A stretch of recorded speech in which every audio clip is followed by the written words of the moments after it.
जिले के द्वारा विकासार्थ विद्यार्थी के कार्यकर्ताओं ने चंबल नदी के किनारे स्वच्छता कर चंबल वॉक 24 अभियान चलाकर चंबल घाट की सफाई की। स्वच्छता अभियान में विद्यार्थियों ने हिस्सा लेकर चंबल घाट से कूड़े को साफ किया और इकट्ठा हुए कूड़े का निस्तारण किया।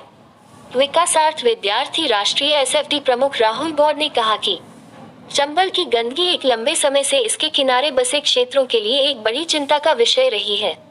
घाटों की साफ सफाई के लिए भी सिर्फ सरकारों को ही नहीं बल्कि समूचे जनमानस को आगे आना पड़ेगा तथा अपनी आदतों में बदलाव लाना पड़ेगा। स्वच्छ पर्यावरण हमारी जिम्मेदारी है।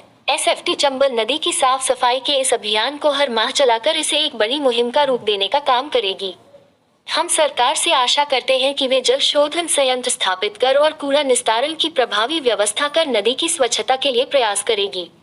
जयपुर प्रांत के प्रांत मंत्री अभिनव सिंह ने कहा कि राजस्थान में साल भर बहने वाली एकमात्र चंबल नदी है और देखा जाए तो चंबल नदी में आए दिन अपने घर का पूजा का सामान, मृत बच्चों को भी फेंक दिया जाता है, जिससे चंबल नदी प्रदूषण की ओर अग्रसर हो रही है। साथ ही उन इलाकों में अवैध खनन पर भी नकेल कसी जाए जहां ये जलीय जीव बड़ी संख्या में पाए जाते हैं। शहरवासियों की जिम्मेदारी है कि चंबल को स्वच्छ रखे। यही मैसेज देने के लिए एसएफडी के द्वारा रैली का आयोजन किया गया। इस नाले के पानी को भी ट्रीटमेंट और फिल्टर करने के बाद ही चंबल में छोड़ा जाए। अगर इसी तरह से गंदा पानी चंबल में मिलता रहा तो आने वाले समय में धौलपुर और भरतपुर जा रहे पानी को लेकर परेशानी होगी। यहाँ कंकड़ों पे बिठा करके आप किसी को भी ला करके भाषण सुना रहे हैं, ऐसा क्यों? ऐसा जरूर मन में प्रश्न आता होगा। और ये भी आता होगा कि हमारे पूर्वज भी तो समय निकाल गए।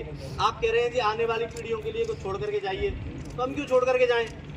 हमारा समय तो खत्म हो ही जाएगा, तो हमें छोड़ने की क्या जरूरत है? ऐसा जरूर मन में आप लोगों के आ रहा होगा। एक छोटी कहानी से मैं शुरू करता हूँ।